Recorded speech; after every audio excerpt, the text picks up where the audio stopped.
Hello, my fellow Fruit Loops. Welcome to another episode of Whatcha Packin.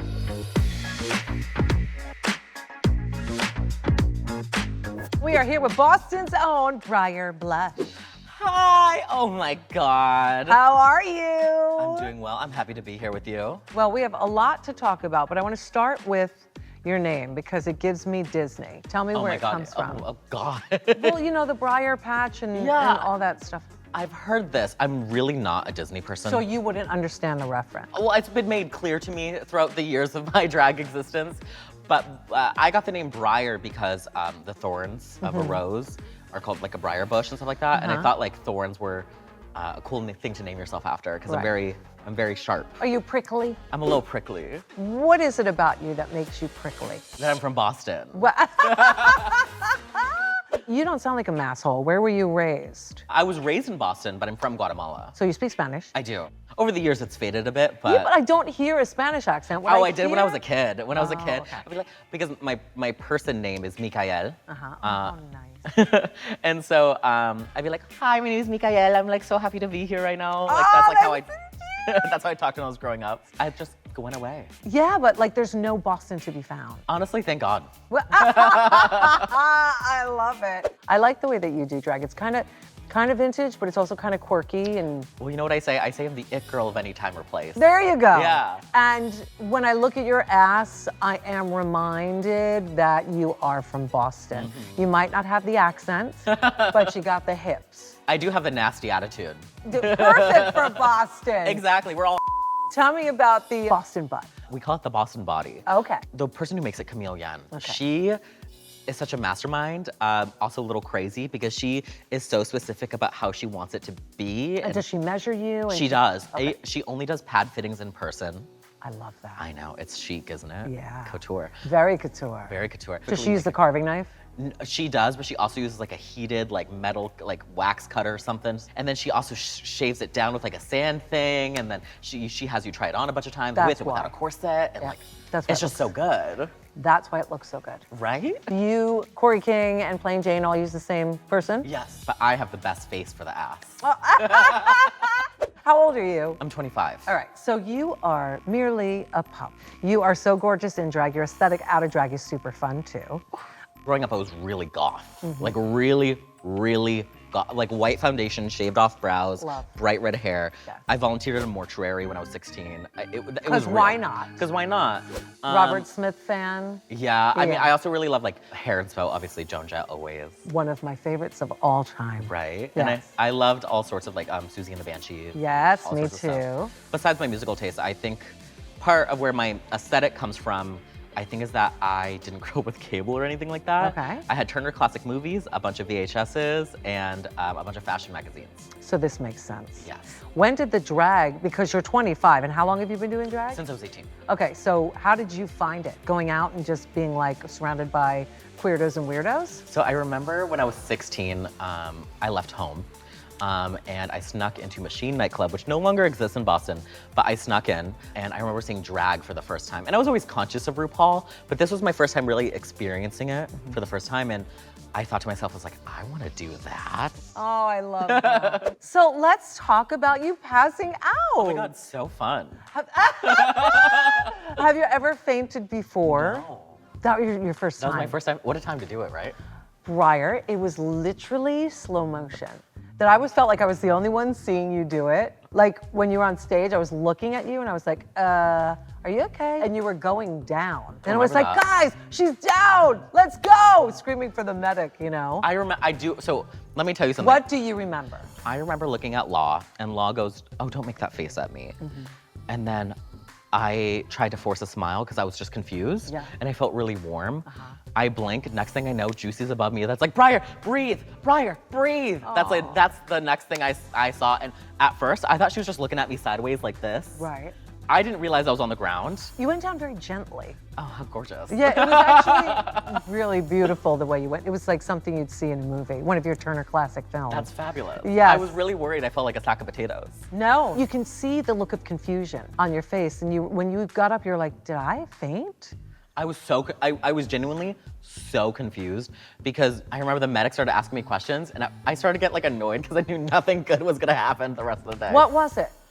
So I... Did you not eat? No, I had pneumonia coming to Drag Race and I didn't know. I remember the night before I started to feel really bad and really like tired and exhausted. And then that happened. I think everything just hit me at once and I went down. Scary. So scary. But you're okay now? I'm okay now, but when I got home, I ended up getting sepsis because What, Briar? Yeah, there's a few different ways you can get pneumonia, and I went to a doctor who didn't treat it properly, and he was treating it in a different way than how I should have been treated.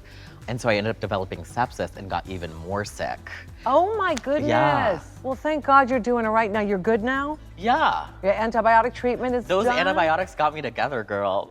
What did you hope to get out of being on RuPaul's Drag Race? Well, for me, I have written and produced my own theater shows in Boston. I love this. Where I have wrote a narrative, choreographed it, costumed it myself, like figured out all the campaign images and all that stuff. That's like my bread and butter is I do conceptual drag back home. Like basically 5-minute stories within a number, and that's something I've always really enjoyed about drag. And for me, as an artist, I really like to put forward my innermost thoughts and emotions through drag. I like to do drag in a way that is, I get the message, but nobody else has to. As long as the art is good. Right, so you don't, it's not preachy. No, I don't like preachy. It's not art that resonates with me when I see that. Fair enough, and you're allowed to say that. Yeah. Art that does resonate with you is these gorgeous looks. I am so obsessed with that one. That one? Yes. Oh my God, fabulous, thank you. Tell me about it. So this one was meant to move with beautiful winds, hopefully. Yes, it's a movement. dress. Yes, we settled on this sort of like flame concept, and we found this beautiful fabric, and it was like a love of passion because we made this in like 12 hours. This guy named Cody in Boston did this for me while I was literally packing my stuff to board the plane. The colors are beautiful. I love the headscarf, all of it. What hair were you gonna wear with that? I had a few options. I have an idea of what you should, but go ahead. No, I want to hear you first, actually. No, I wanna hear what you're saying, actually. So my first idea was I was actually gonna wear like a low ponytail that was big and curly, and then the other idea was like tight little finger waves on the head. So what I was thinking was loose, full curls down at the bottom, and that's the hair that needs to go with that. And the middle one is very burned at the stake. There's a reveal with this one. Got it. This was inspired by Nosferatu. Oh, there you go. Yeah, and this is inspired by 1830s mourning attire. And I wanted to interpret that story. Instead of like a girl in love with a vampire, she becomes a vampire. So this revealed into like a bloodied corset that was like red crystals dripping down, made out of the same fabric as this. This was actually probably one of my favorites that I brought. I knew it was really out there, but I just think that like I felt really beautiful when I tried this on. Well, your theater stuff lends you to costumey drag in the best way possible. It has meaning. This is like beautifully made, gorgeously constructed. I loved the idea of mourning. I loved mourning jewelry. Yeah, I'm into that. Yeah, for mourning sure. rings and locks of hair. And Oh my God, yeah. So my house, I have like taxidermy, I have like creepy dolls, I have all sorts of different things. Goth never leaves the heart. we'd get along great. I'll give you a lock of my hair after this. I love it, and I love your hair. It's thank fantastic. you. It's gorgeous. Tell me about this last one. Okay, I wanted to do like a nude look, but almost in like a little bit of a gross way. And so I thought about doing like a leather tattoo suit situation. And this was inspired by Gautier. And there's actually me on it, on the thighs, my entrance dress. And the other one is If I Had One season 18. That's me with the sash, but that didn't pan out. You know, Gautier was one of the first, if not the first that I know of, that did all that kind of tattoo stuff on the mesh. So I love the pictures of you on it. Thank you. One of my favorite parts is the belly button ring that says my name. Says your name. It says my name. Let's talk about the outfit that took you down. I know, it took me down in many ways. Yes, it did. It was pink and yellow and... But had a harness and a cape and a catsuit. Could you breathe in it? Yeah, the cape was very heavy, I will say. Yes. It had all those studs all the way around it. And you know what, looking back at it, I don't think it was bad, but what I will say, I think I interpreted that challenge a little too literally, because I was like, I have to make this look somewhere between these two things. The mashup. The mashup aspect of it. I probably should have done something maybe a slightly different flavor than that. I was worried I would get critiqued on like, it doesn't quite look like the inspirations. It wasn't really meant to, but I thought you did a good job on it. You're gonna do a good job at whatever you do.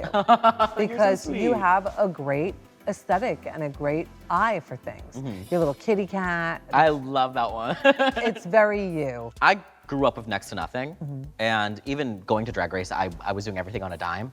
And so I felt very at home with the unconventional materials challenge. So you just said that you came from nothing, and you're sitting here in front of me, this beautiful barefaced child, these tattoos on your body in a Vivienne Westwood shirt. You have come a long way, baby, and life is just beginning. Thank you. Briar, blush, I can't wait for the world to get their hands on you, and I can't wait for them to see what you've done. I'm so glad you're healthy. I'm glad I'm healthy too. And you know what, world? I'm coming for you, and that's a threat. Yay! I love it. And thank you for joining us for another episode of Whatcha Packin. We'll see you next time. Bye! I see the sun shining bright, ain't a cloud in the sky. Yeah, it's a good day. So that's why every Boston girl that graces the stage of RuPaul's Drag Race has the perfect ass. I need to get them installed, sub-layer. Exactly. Yeah.